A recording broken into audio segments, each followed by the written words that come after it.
রেখা পাত্র, তুমি সন্দেশখালীর বিধায়ক আর আমি একজন সাধারণ নাগরিক। তুমিও বিজেপি, আমিও বিজেপি। আমি এমনি বলছি না, তুমি যে বাড়িতে বাড়িতে যাচ্ছ এই ফর্মটা দিতে, 12 পাতা ফর্ম।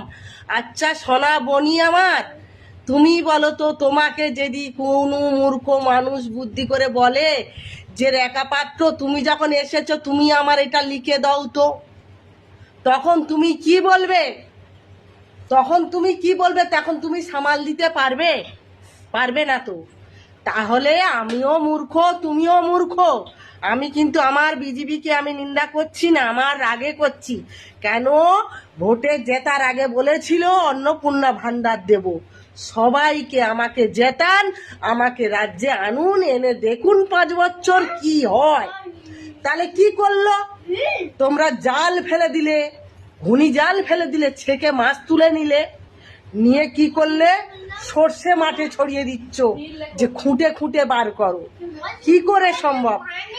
তুমি আমাদের মানুষ, আমিও আমাদের মানুষ। তুমি সন্দেশখালীর মানুষ, আমি গোসবার মানুষ। আজকের আমরা কত কষ্ট করে হয়তো 2 বিঘে জমি করেছি, সেটা আমাকে লিখে দিতে হবে, হ্যাঁ 2 বিঘে জমি করে রেখেছি।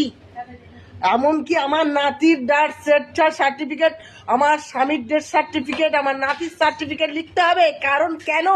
কি জন্যে? কেন করেছিল? এনওসিটা কেন হয়েছে? কিসের জন্য এনওসিটা হয়েছে? কিসের জন্য হয়েছে? এনওসিটা প্রমাণ করানো হয়েছে কত সালের আমরা এখানে থাকি না থাকি, তাই জন্য আমরা স্থানীয় বাসিন্দা।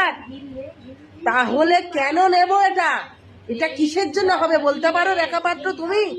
আজ তোমার নামে বলছি, হয়তো তোমার কষ্ট হচ্ছে না, আমি তোমাকে সূত্র নয়, এটা আমার অভিমান নয়, এটা আমি নেব না।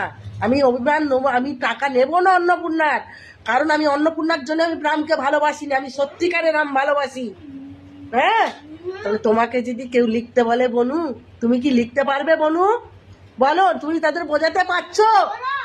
এই 12 পাতাটা তুমি লেখো লেখো বলছো তো, বলতে পারছো তো? ফর্মটা নাও, লিখে জমা দাও, অন্নপূর্ণা ভান্ডার পাবে।